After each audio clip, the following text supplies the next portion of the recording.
अत्यंत धक्कादायक आणि तितकीच संतापजनक अशी बातमी नाशिकमधून।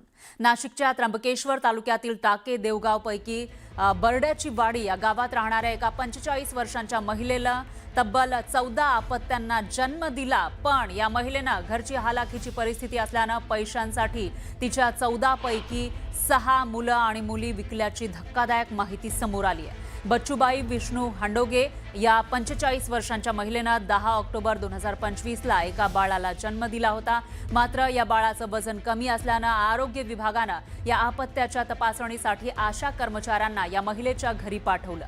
मात्र या महिलेच्या घरी आशा कर्मचारी गेल्यानंतर तिनं आपलं बाळ विकल्याचं सांगितलं आणि त्यानंतर या सगळ्या प्रकाराचं बिंग फुटलंय। या घटनेची सत्यता पडताळण्यासाठी न्यूज 18 लोकमतची टीम या पाड्यावरील बच्चूबाई विष्णू हांडोगे या महिलेच्या घरी पोहोचली।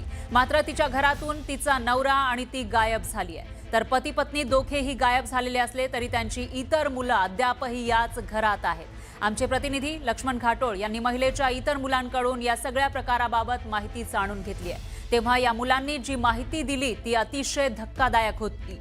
अवघ्या 10,000 रुपयांसाठी आमच्या भावाला विकल्याचं या चिमुकल्यांनी सांगितलंय।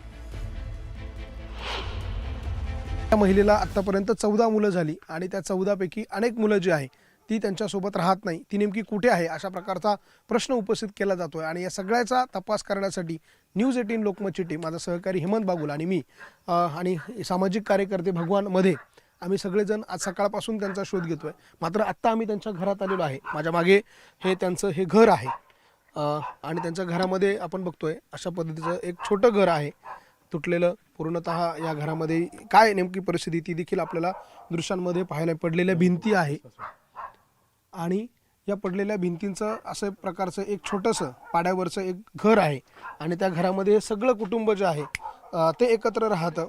आणि आपण ह्या मुलांशी बोलणार आहोत। तुझं काय नाव? चंद्या। पूर्ण नाव सांग। चंद्या, मलाच नाव येत नाही। बरं, घरी कोण कोण राहतं तुझ्या? तवडी राहता तवडी राहता। कोण कोण राहतं? नाव सांग ना, कोण कोण आहे? भरत्या दोघर वडील एका नाही आहेत आणि त्यांनी मी राहता माझा आबा आणि 4 पोरं आम्ही। कोण राहतो? किती भाऊ आहे टोटल तुला? किती बहिणी? 5 जण आम्ही हां, आणि 3 जणी बहिणी। एकूण किती जण आहे तुम्ही? एकूण मलाच नाही माहित। तुझं काय वय? कितीला जातं? वही नाही माहित, 8वीला जात। 8वीला जातं। बरं, तुला किती भाऊ बहिणी? किती भाऊ 5 आहेत आणि बहिणी 3 आहेत। आणि बाकीचे? बाकीचे नाही राहते एवढं। बरं, तुला आता एक भाऊ झाला होता, तो कुठे? तुला आता एक भाऊ झाला होता 2-4 दिवसापूर्वी, तो कुठे गेला? मला सांगता येतं एवढं। हं? देऊन टाकला कोणाला? भावड्याला। भावड्याला? का बरं देऊन टाकला? पिया नव्हतं, पियो नव्हतं, म्हणजे पिया नव्हतं, पोराला हं? दूध नव्हता म्हणून देऊन टाकला? हा। आणि त्याच्या बदल्यात काही दिलं का त्यांनी? भावड्याने काही दिलं का तुला? काय दिलं? नाही काय दिला? मग 10,000 दिला पैसा। किती? 10,000। आणि त्याच्या बदल्यात देऊन टाकला? त्या असा नीट कराय आजारी झाली ती ना माझ्या आई, त्याच्यामुळे। आई आजारी झाली होती? काय झालं होतं आईला? तर रगत कमी पडातील, 4-5 टाइम भरेल आहे। मग असं जसं हा मुलगा दिला तसे किती मुलं दिली आधी त्यांनी? आधी 2 दिली पण एक मरून गेला। ते कोणाला दिले होते? इकडं कोणी दिलं काय माहित। ते कितीला दिले होते? हा, ते कितीला दिले होते? किती काय माहित। तुला एक भाऊ झाला होता आता 2-3 दिवसापूर्वी, तो कुठे? तो देऊन टाकला। का बरं देऊन टाकला? त्यात दूध नव्हता पिया। हां, काही पैसे दिले का त्यांनी? हो, किती? 10,000। बरं, मग असे पैसे का बरं घेतले तुमच्या घरात आई वडिलांनी? तुला नाही माहिती? मग कोण म्हणत देऊ नको असं कोण म्हटलं होतं?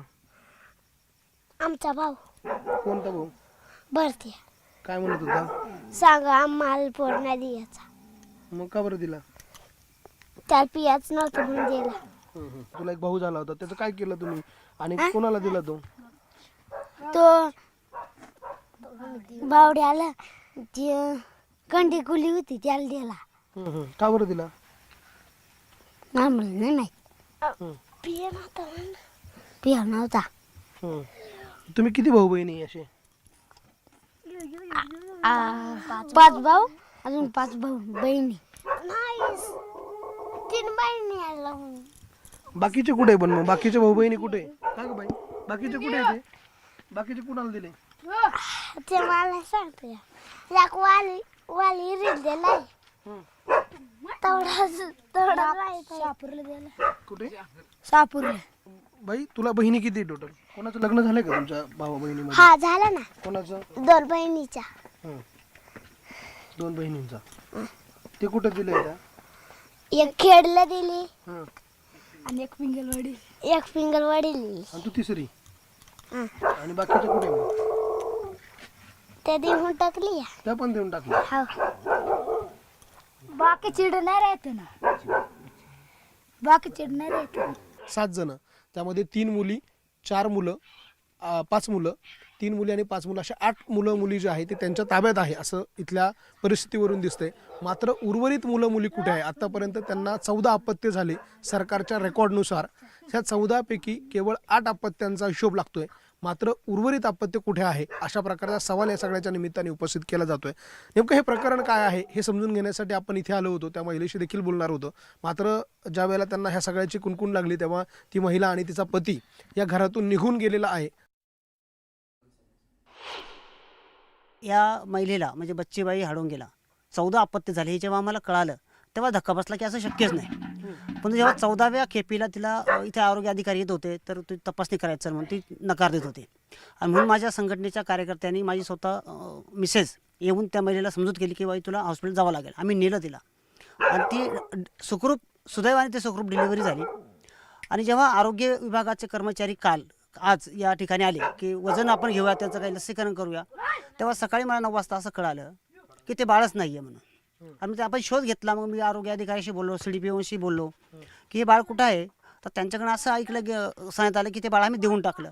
मग देऊन टाकलं म्हणजे नक्की काय केलं. आम्ही त्याच्या खोलात गेलो तर अशी माहिती मिळाली की ते बाळ काहीतरी कोणाला त्याचं नाव काही कळालं नाही पण तू काही पैसे घेऊन ते बाळ दिले गेलेलं आहे. म्हणजे आजही या आर्थिक परिस्थितीमुळे गरीबमुळे पोटचा गोळा विकण्याची वेळ जर येत असेल आदिवासी समाजामध्ये किंवा गरिबांना तर आपण नक्की आहोत कुठे.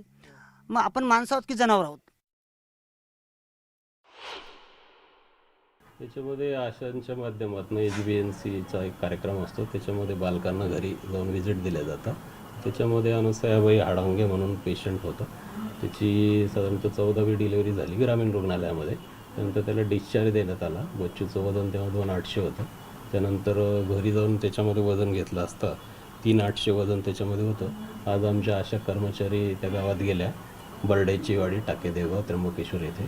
त्यांना त्या ठिकाणी मातेने सांगितलं की बच्चू आता आमच्याकडे नाही आहे संदर्भात. तर ही धक्कादायक अशी हकीकत आपण ऐकलेली आहे.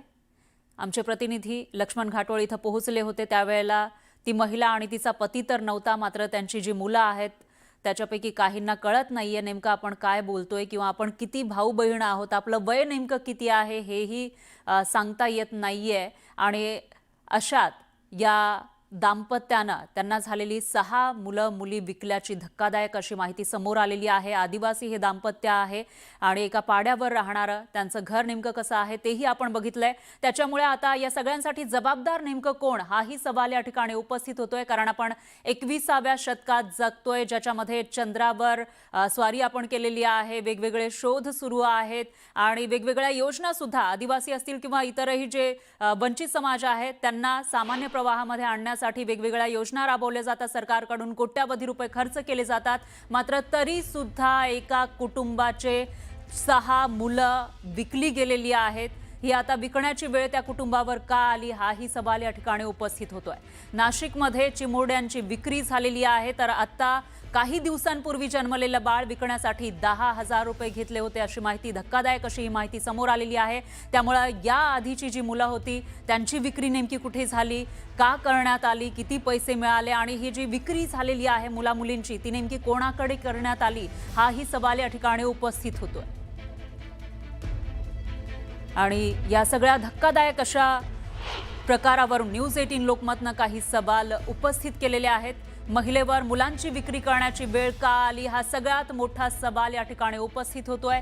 तर आदिवासी समाजातील आतापर्यंत जी माहिती आपल्या हाती लागलेली आहे त्यानुसार आदिवासी समाजातील ही महिला आणि अवघ्या 10,000साठी 3 दिवसांच्या बाळाची विक्री या महिलेनं केल्याची माहिती आहे. त्याच्यामुळे अवघ्या 10,000साठी या महिलेनं 3 दिवसांच्या बाळाची विक्री का केली, हाही सगळ्यात मोठा सवाल. आणि महिलेनं 6 मुलांना विकलं हे कोणालाही कसं काय कळलं नाही, हाही सवाल या ठिकाणी उपस्थित होतोय. तर आरोग्य व्यवस्था असेल किंवा इतरही ज्या वेगवेगळ्या व्यवस्था असतात त्यांच्याकडून या सगळ्यांची नोंदणी ठेवली जाते. मात्र 6 मुलं विकण्यात आली होती. पोलीस विकलेल्या चिमुरड्यांचा शोध घेणार का, हा सवाल आता या ठिकाणी उपस्थित झालेला आहे.